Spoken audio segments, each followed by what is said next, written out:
Hi everyone, it's me, Miss Hall. Hi. I hope you're all well. I'm missing you so much. I can't wait to go back to school. So I've been thinking about some of the things that I have been doing at home to keep myself calm and happy and busy. And one of my favourite things to do in the whole world, and if you're in my class in year 6 you will know this, is to draw. I absolutely love drawing, and it's a really good way to keep yourself feeling calm and happy. So today I'm going to teach you how to draw the very first item that I learned to draw myself, and it is, can you guess what it is? It's an apple.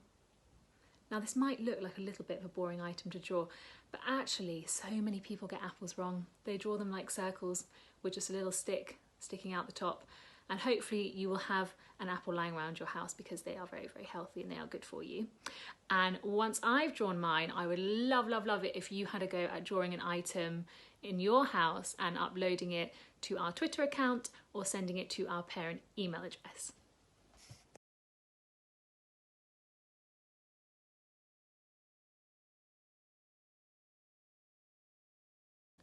We need two things.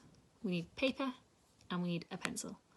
And actually, if you don't have a pencil lying around the house, you can use a pen, you can use anything you want, because pens are quite easy to draw with as well.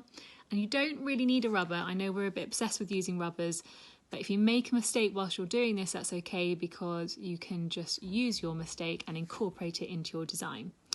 Right, so the first step number 1 of when I am drawing my apple is I need to look at the form. So I'm looking at the shape of the apple. And if you look at the shape of this apple, it's actually quite flat at the top, and then it curves and it gets narrower. The lines converge, which means they get closer together as they get towards the bottom of the apple. So when I'm drawing the outline of my apple, as we've just seen there, I'm going to start with a relatively flat shape at the top. There's a bit of a dip. And then my lines are going to curve and come a bit closer together. And as you can see, as I'm drawing, I'm not pressing really hard with my pencil. I'm actually drawing, I'm sketching, so I'm drawing lines, little lines at a time. So if I make a mistake, it doesn't really matter. And then as my lines converge and I get to the bottom, there's sort of 3 bumps at the bottom of my apple. That is my basic shape. Now, once I've done that, the next thing I need to do is there is a dip just around here. I'm going to draw it here where the stalk comes out of the apple. So I've got a dip here, and it's not at the top. People often draw that dip right at the top, but the apple is tilting slightly forward, so the dip was a little bit further down. And then coming out from the dip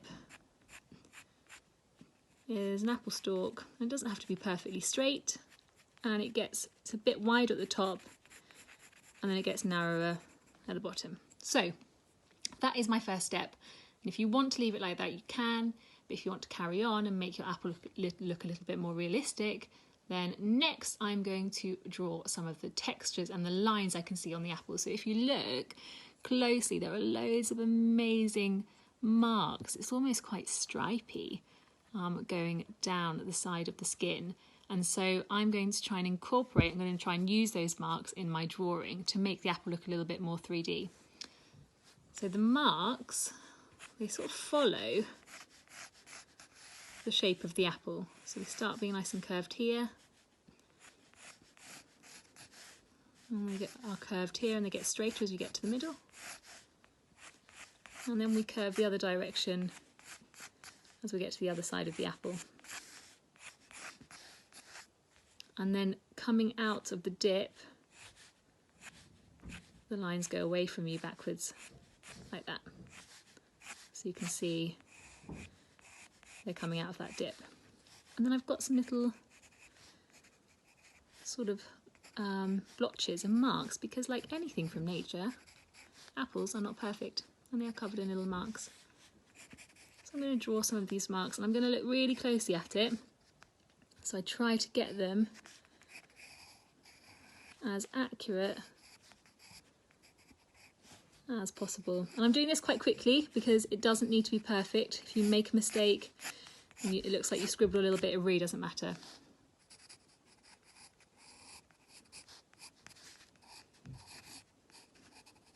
Okay, so that's the next step. I've drawn some texture on my apple. Okay, now the next step. We are going to look at the shadow and the light on the apple. So we look here. We've got the light coming on this side because the sun is coming from this direction. And then this side is where the light can't reach. So we have a shadow over here, which we're going to try and draw on our apple.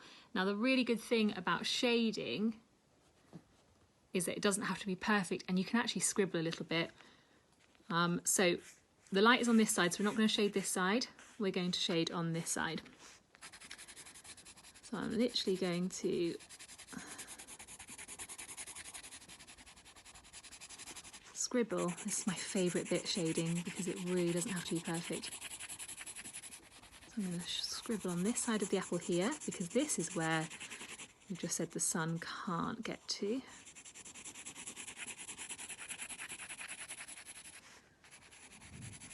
And then as you get a little bit closer towards the sun, which is this side, we just said the sun is here.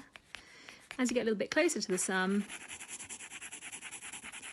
our shading gradually gets a little bit lighter. And it doesn't matter that we're shading over the top of some of the texture that we've drawn, because actually if you look at the apple, when it's quite dark, it is hard to see some of that really nice texture. So, and then if you want to cross the other way, this is called cross hatching, where we just scribble one way and then we scribble across it the other way.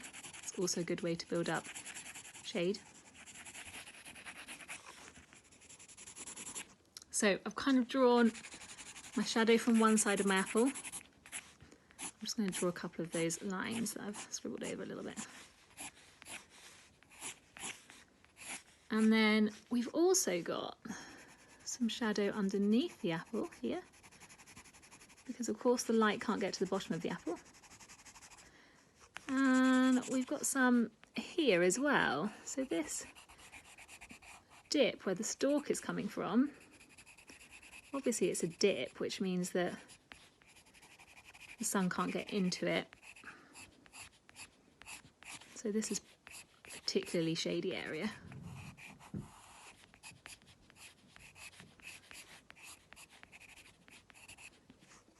And then finally, well, almost finally, our stalk, again, it's going to be dark on the left-hand side, like it is on the left-hand side of the apple. And it gradually gets lighter on the other side of the stalk. And then the final step, because at the moment my apple is still looking a little bit like it is floating on the page. It kind of has nothing, it's not sitting on anything. I'm then going to draw, or scribble, again a bit more scribbling, a shadow that's going to come out the left-hand side, because that is where the sun is blocked by the apple. And again, it doesn't have to be the perfect shape of the apple.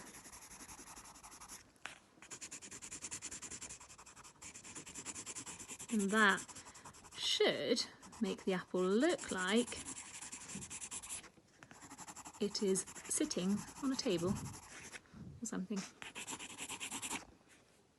So that is a quick, simple way to draw an apple. I would love to see some of your drawings. Maybe some of you could have a go at this apple actually, and then post a picture on Twitter, or send it to the parent email. But most importantly, please, please enjoy drawing. It's a really, really fun thing to do. And all you need is paper, pencil, or a pen.